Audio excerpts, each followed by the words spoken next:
ভগবান দাড়িপাল্লার রহমান,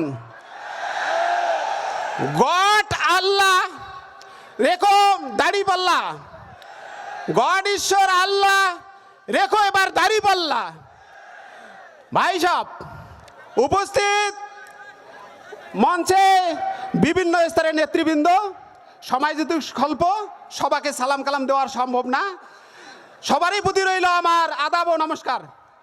ভাইরা আমার, আমরা হিন্দু নিরামিষ খাই, আমাদের মাথা আছে কিন্তু আমরা যাকে তাকে সহজে বুক দেখাই না, আবার বুক দেখাইলে পিঠও দেখাই না। ভাইরা আমার, আমরা হিন্দুরা কেন দাড়িপাল্লাকে শ্রেষ্ঠ বলে ঘোষণা করছি জানেন?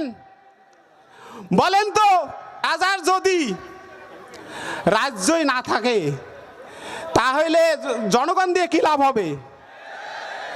এই জন্য আমরা হিন্দুরা শ্রেষ্ঠ জিনিসটাকে এবার বেছে নিয়েছি, সেটা হলো দাড়িপাল্লা মার্কায়। কিভাবে বলেন তো? হাঁসের মধ্যে সর্বশ্রেষ্ঠ কি? রাজহাঁস। মিস্ত্রির মধ্যে সর্বশ্রেষ্ঠ কি? রাজমিস্ত্রি। প্রাসাদের মধ্যে সর্বশ্রেষ্ঠ কি? রাজপ্রাসাদ। আর নীতির মধ্যে সর্বশ্রেষ্ঠ কি? আবার বলেন।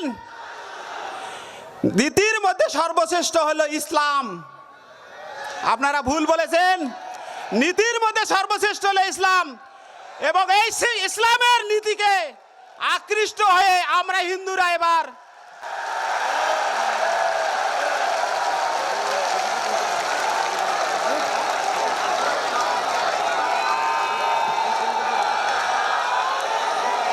ভাইরা আমার, এই ইসলামের আদর্শ অনুপ্রাণিত হয়ে আমরা যখন হিন্দুরা শতভাগ ভোট দেওয়ার চেষ্টা করতেছি, আর আপনারা 92% মুসলমান ভাইরা এখনো আপনারা কোনো সিদ্ধান্ত উপনীত হতে পারেন নাই।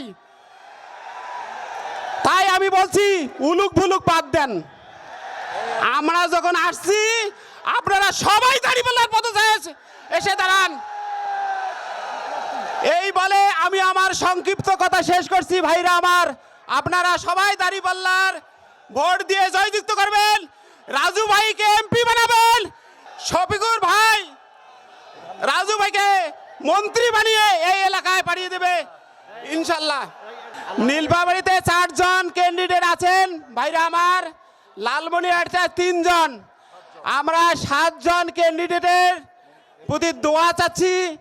আপনারা সকলকেই দোয়া করবেন। আমরা হিন্দুদের পক্ষ থেকে আপনাদের মন ভোলা দোয়া করছি, আপনারা যেন এই পদ ছাত্রীতে এমপি জয়যুক্ত হয়ে দেশের ভাব মুক্তি উজ্জ্বল করে। এই জন্য সকলের প্রতি আবারও আদাব ও নমস্কার জানিয়ে আমি শেষ করছি।